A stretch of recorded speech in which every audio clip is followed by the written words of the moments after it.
Alright guys, back at Prime after 3 weeks of home time. And for 3 weeks, my baby, I don't know if I should call it a baby, my truck has been hanging around over here for 3 weeks at the terminal. Looks still okay. But guess what? As soon as I come back, guess what I hear? I'm being called into the safety department because of the incident that happened with my truck. So I don't know. I guess I'm in trouble.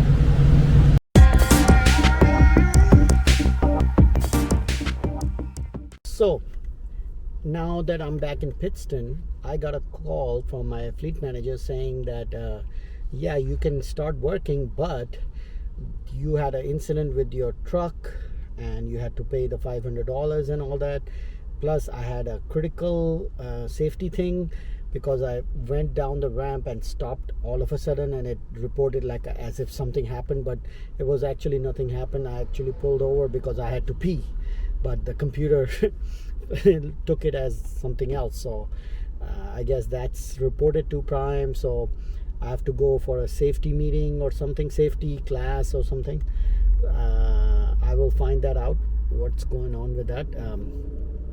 As far as the home time, I took almost three weeks. So my truck was parked for 3 weeks.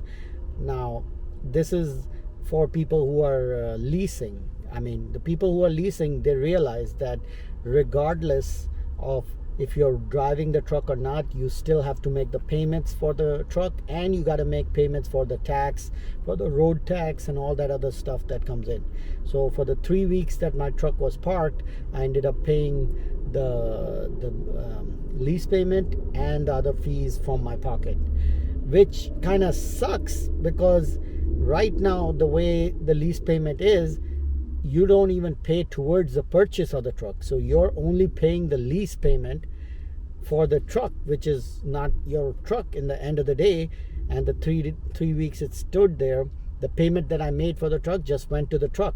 It didn't add to the purchase value of the truck. So that sucks kind of, so, but you should be aware of that when you're going into lease, because with the good comes the bad. The good part is for 3 weeks, I didn't have to ask anybody, can I take the time off or not?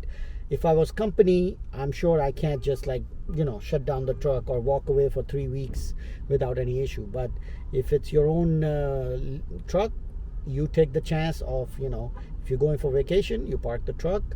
I was thinking about 2 weeks, but it ended up being 3 weeks, or actually more than that. So that's what comes along with leasing the truck. So be aware when you're doing that.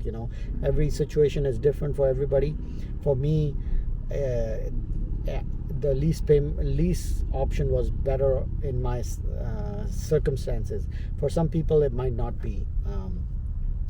The third thing is spend a lot of time with the family. I took a vacation. I took actually a trip. And it was an amazing trip. I mean, I can show you some of the videos or pictures of the trip, but I don't want it to be like, oh, look at that guy, he's sharing his trip on his channel. But if you guys want and you put it in the comment, I can share some of the videos and some of the pictures, because it's mind-boggling the places that I went past couple of weeks. So if you want, I can add that in. But for right now, I'm back at Pittston. They gave me a load to go and then come back so that I can come back and attend the safety class. So I'm driving around with my Jeep with the top down. I bought this Jeep so that we can have fun in the summertime, but most of the time this Jeep is actually just standing in the parking lot. So, today I had a little bit of time, so I said, let me enjoy the Jeep with the top down and all that stuff. So it's beautiful weather here in Pittston, having a lot of good time over here. Let me know if you want some pictures for the vacation. I can put it in. Otherwise, wait for I'll let you know what happens at the safety meeting after it's done.